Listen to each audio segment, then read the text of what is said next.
Another group of high-profile Kenyans in hot soup tonight is the management of Kenya Airways. The Senate says the former Chief Executive Officer Titus Naikuni and KQ managers should be held to account for the losses the airline has made.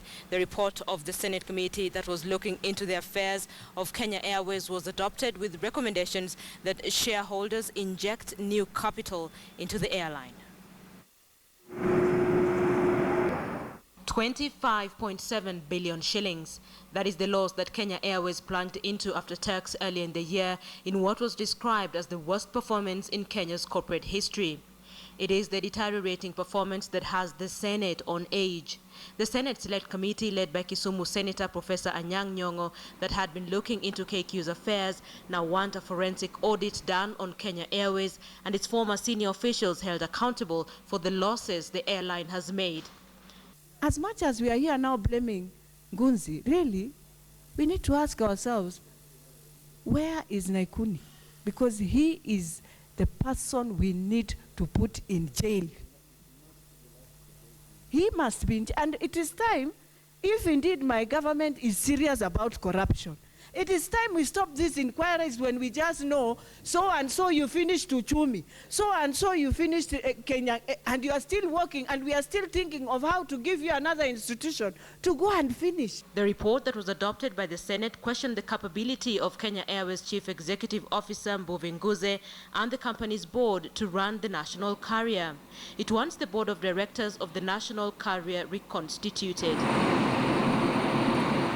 The Senate hopes that the reconstitution by the major shareholders will include putting in place a management team with sufficient skills and experience in the aviation industry with an ability to turn around the company.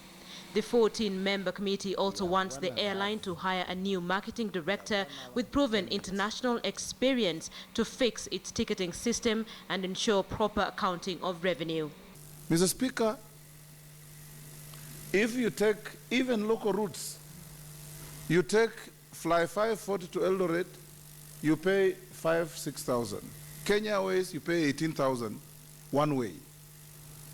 From here, Mr. Speaker, to Kampala on Kenya Airways, you pay more than you pay on Ethiopian Airlines from here to China.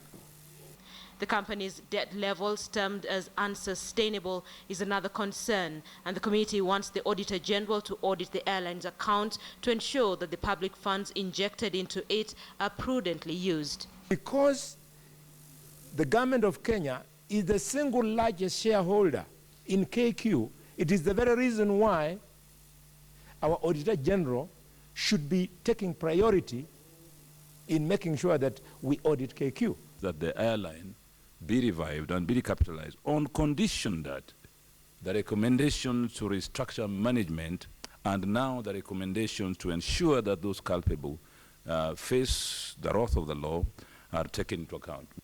And in the hope of reviving the airline, the committee recommended recapitalization through a rights issue, bringing on board additional stakeholders or a sale of the government's 29% share.